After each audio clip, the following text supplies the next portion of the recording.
तो गाइस आज हम बात करने वाले हैं उल्लू की वेब सीरीज जगन्या गदर के यहाँ पर पार्ट 1 और एपिसोड 3 की स्टोरी लाइन के बारे में।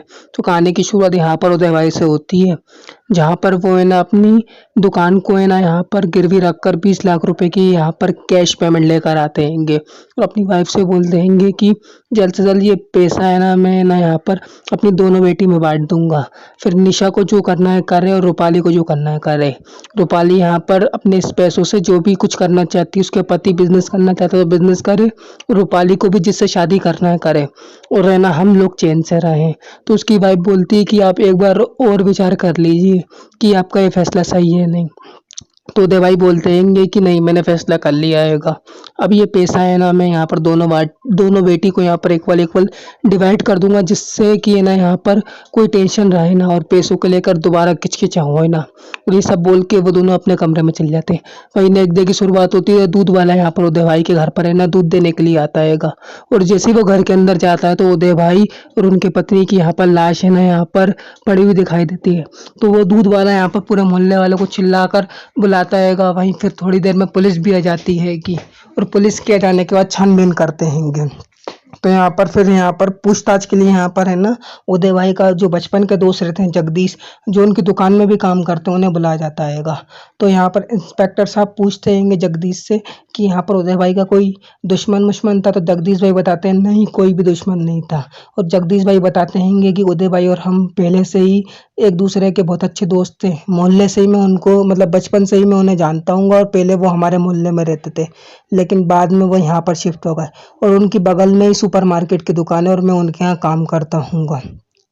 और फिर यहाँ पर इंस्पेक्टर साहब जगदीश से पूछते हैंगे कि उदय भाई का कोई दुश्मन था। तो जगदीश बोलता है कि नहीं, उदय भाई तो एक सज्जन इंसान है, किसी की उनसे दुश्मनी तक नहीं थी और उदय भाई वैसे भी ज़्यादा किसी से बातचीत नहीं करते थे। इतने में यहाँ पर एक लेडीज आ जाती है और बोलती है कि इंस्पेक्टर साहब, अभी कुछ देर पहले मैंने यहाँ पर एक औरत को उदय भाई के घर से निकलते हुए देखा। तो मैंने सोचा कि ये यहाँ पर पोलियो की ड्रॉप लेकर उदय भाई के घर पे जा रही थी, लेकिन मैंने ये सोचा कि उदय भाई के घर पे तो कोई भी छोटा बच्चा है ही नहीं हैगा और वो किसको यहाँ पर पोलियो की ड्रॉप पिला रही थी। वैसे भी यहाँ पर उनकी तो सिर्फ दो ही बेटी हैं, निशा और रूपाली। तो इतने में जगदीश भाई बोलते हैं कि मैंने रूपाली बेटी को यहाँ पर बता दिया हैगा। तो इंस्पेक्टर साहब पूछते हैं कि निशा को क्यों नहीं बताया। तो वो बोलते हैं कि निशा यहाँ पर दूर रहती है और उनका एक पति भी हैगा। तो फिर इधर में निशा भी आ जाती है और निशा बोलती है कि मुझे प्लीज़ अंदर जाने दीजिए। तो यहाँ पर हवलदार है ना निशा को रोक लेता है और बोलता है कि आप अंदर नहीं जा सकती हो। थोड़ी बहुत जांच पड़ताल करने के बाद हवलदार को उस मैडम की भी लाश मिल जाती है, जो पोलियो ड्रॉप लेकर उदय भाई के घर पे गई रहती हैंगी। तो वो दोनों है ना यहाँ पर बाहर आ जाते हैंगे और इंस्पेक्टर साहब बोलते हैं तुमने एक बात नोटिस करी, उदय भाई की यहाँ पर पैंट खुली हुई हैगी।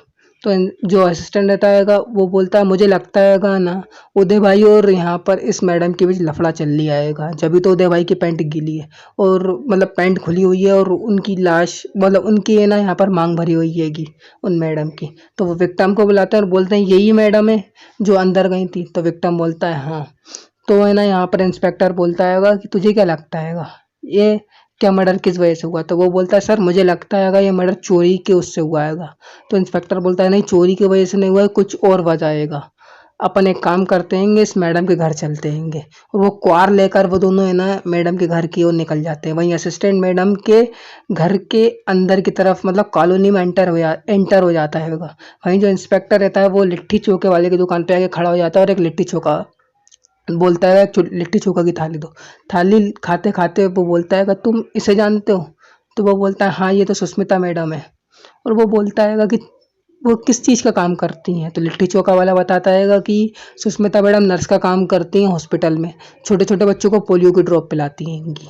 तो इंस्पेक्टर बोलता है कि इनकी यहाँ पर मतलब इनका भी मर्डर हो चुका है। तो लिट्टी चोखा वाला घबरा जाता है और बोलता है कि इनका कोई पति भी है। तो लिट्टी चोखे वाला बताता है कि हाँ, इनका एक पति है जिनका नाम रघु है। अभी कुछ दिन पहले उसने मर्डर किया है, अभी जेल में है। एक नंबर का आवारा इंसान है, हर किसी का मर्डर करता रहता है। पैसों के लिए वो किसी भी हद तक गिर जाता है।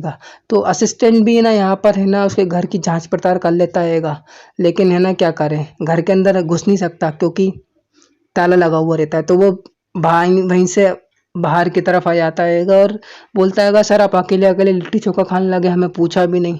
तो सर बोलते हैं, इंस्पेक्टर साहब बोलते हैं किसको भी दे दो। इंस्पेक्टर साहब फिर यहाँ पर उदय भाई की फोटो लिट्टी चोखे वाले को दिखाते हैंगे और बोलते हैंगे कि ये आदमी को तुमने देखा होगा। तो लिट्टी चोखे वाला बोलता हैगा, हाँ मैंने इस आदमी को देखा हैगा, काफी बार वो यहाँ पर है ना मैडम से मिलने के लिए आता रहता हैगा। जब से रघु भाई की जेल हुई है ना, ये और सुष्मिता मैडम है ना कमरे में बैठ के पता नहीं क्या करते हैंगे। काफी बार मुझे नोटिस हुआ कि इन लोगों के बीच कुछ ना कुछ तो लफड़ा चल लिया हैगा। फिर इंस्पेक्टर साहब और वो असिस्टेंट पूरी जानकारी उठाने के बाद यहाँ पर पुलिस चौकी के लिए निकल जाता हैगा। पुलिस चौकी में जैसे ही अंदर जाता है तो वो निशा को बुलाता हैगा और निशा से जांच पड़ताल करने लगता हैगा। वही निशा भी यहाँ पर है ना चौकी में आ जाती है कि यहाँ पर गवाही देने के लिए। तो इंस्पेक्टर साहब बोलते हैंगे कि यहाँ पर उदय भाई की किसी से यहाँ पर लड़ाई झगड़ा था। तो निशा बोलती है, नहीं पापा का किसी से भी लड़ाई झगड़ा नहीं था, बल्कि वो तो लड़ाई झगड़े से बहुत दूर रहते थे। अगर उनकी किसी से लड़ाई होती भी थी तो वो खुद ही शांत हो जाते थे। हाँ बस उनकी थोड़ी बहुत नोक झोंक है ना यहाँ पर निशा दीदी से होती रहती थी, क्योंकि है ना निशा दीदी के पति पवन जीजू वो यहाँ पर कुछ काम वाम करते नहीं थे। दुबई से आने के बाद वो निशा दीदी के पैसों पे ही पल रहे थे।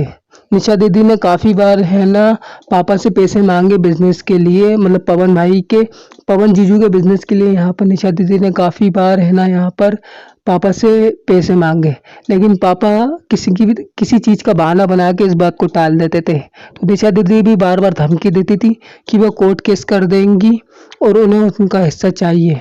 अगर आप बातचीत करके नहीं देंगे तो वो कोर्ट में जाके लीगली अपना हिस्सा लेंगी। इंस्पेक्टर साहब पूरी जांच पड़ताल करने के बाद निशा को भेज देते हैं, वो रूपाली को भेज देते हैं। फिर थोड़ी देर बाद यहाँ पर निशा भी आ जाती है। निशा से आ जाने के बाद इंस्पेक्टर साहब बोलते हैं कि आप तो है ना यहाँ पर बड़ी खुदगर्ज लड़की दिखाई देती हैं, अपने पिता से लड़ने लगती हैंगी। तो है ना तुम्हारी बहन रूपाली ने बताया कि तुम काफ़ी बार झगड़ा करती थी अपने पापा से। तो यहाँ पर है ना वो निशा बोलती हैगी कि रूपाली झूठ बोल रही है सर, बल्कि पैसों के लिए तो रूपाली झगड़ा करती थी।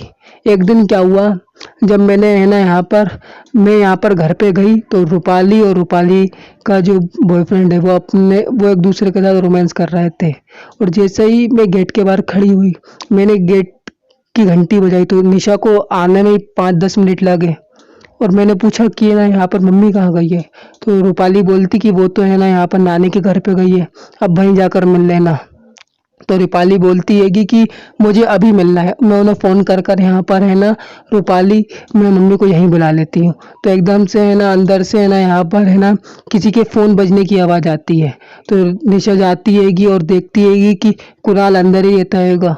मैंने खींच के है ना यहाँ पर कुणाल को तमाचा मारा और बोला कि तुम्हारी हिम्मत कैसी मेरी बहन के साथ यहाँ पर आशिकी लड़ाने की।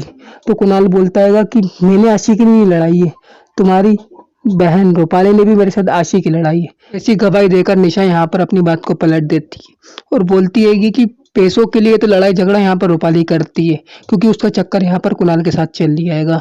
वैसे भी पापा ने यहाँ पर साफ साफ मना करा था कि अगर तुमने मेरी जात से बाहर किसी से भी शादी करी तो मैं तुम्हारी जायदाद का हिस्सा नहीं दूंगी।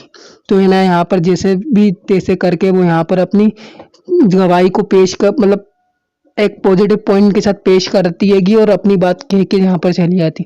उसके थोड़ी देर बाद यहाँ पर है ना जिस आदमी से यहाँ पर है ना उदय भाई ने 20 लाख रुपए लिए थे ना, वो यहाँ पर गवाही देने के लिए आता है। और असली बात तो वो बताता है कि है ना यहाँ पर मैंने उदय भाई को कल रात ही ना 20 लाख रुपए दिए थे।